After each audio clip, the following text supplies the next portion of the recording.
नमस्कार स्वामी भक्तांनो, स्वागत आहे तुमचं पुन्हा एका नवीन व्हिडिओमध्ये. जय जय श्री स्वामी समर्थ.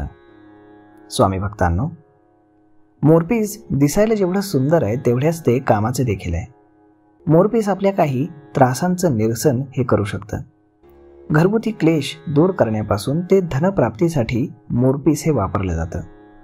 तर मग आजच्या व्हिडिओमध्ये आपण या मोरपिसाचे चमत्कारिक उपाय जाणून घेणार आहोत. त्यामुळे तुम्ही जर चॅनलवर नवीन असाल तर चॅनलला सबस्क्राईब करायला विसरू नका. आणि जर हा व्हिडिओ तुम्हाला आवडला तर लाईक आणि शेअरही करायला विसरू नका. तर मग चला सुरुवात करूयात आजच्या या व्हिडिओला. घराच्या मुख्य दारावरती मोरपीस लावावं. यामुळे तुमच्या घरामध्ये नकारात्मक ऊर्जा आणि कीटक किंवा प्राणी येत नाहीत. यासाठी 3 मोरपीस लावून तुम्ही ओम द्वारपालाय नमः, जाग्रय स्वपाय व्हाहा असा मंत्र लिहून त्याखाली गणपतीची मूर्ती ठेवा. त्यानंतर तुम्ही आर्थिक लाभ मिळवण्यासाठी एखाद्या देवळामध्ये जाऊन मोरपिसाला राधा आणि कृष्णाच्या मुकुटामध्ये लावा आणि 40 दिवसांनंतर आपल्या तिजोरीमध्ये आणून ठेवा. यानं तुमची आर्थिक भरभराट होण्यासाठी फार मोठी मदत होईल. त्यानंतर वाईट नजरेपासून वाचण्यासाठी जन्माला आलेल्या बाळाला मोरपीस हे चांदीच्या ताविजामध्ये घाला आणि त्याच्या गळ्यामध्ये बांधा.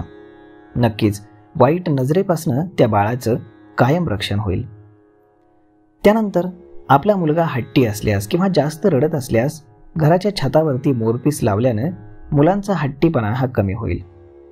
त्यानंतर आपण आपल्या विरोधकांकडनं त्रासला असाल तर मोरपिसावरती मारुतीच्या कपाळावरचे शेंदूर दर मंगळवारी आणि शनिवारी त्याचं नाव घेऊन लावा आणि सकाळी तोंड न धुता त्याला वाहत्या नदीमध्ये प्रवाहित करा.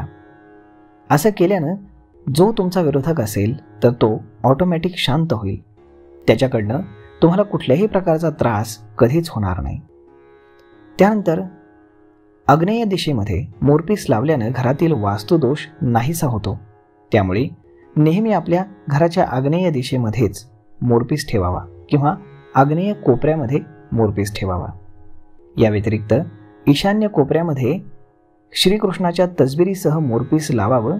यानं तुमच्या घरातील आर्थिक वृद्धी वाढत जाईल आणि तुमच्या घरामध्ये कुठल्याही प्रकारचं संकट हे कधीच येऊ शकत नाही.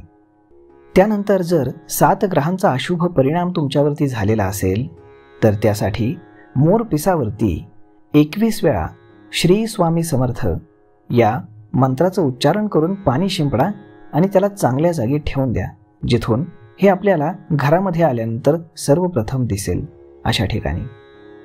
तर तुम्ही पाहाल याची जादू. नक्कीच तुमच्यावरती जे ग्रहदशा फिरलेली असेल ना तर त्याचा तुम्हाला सकारात्मक परिणाम तुमच्या आयुष्यामध्ये पाहायला मिळेल. तर मग स्वामी भक्तांनो, अशा पद्धतीनं घरामध्ये मोरपीस ठेवणं हे अत्यंत शुभ आहे. फक्त ते चुकीच्या जागी आणि चुकीच्या वेळी ठेवू नका.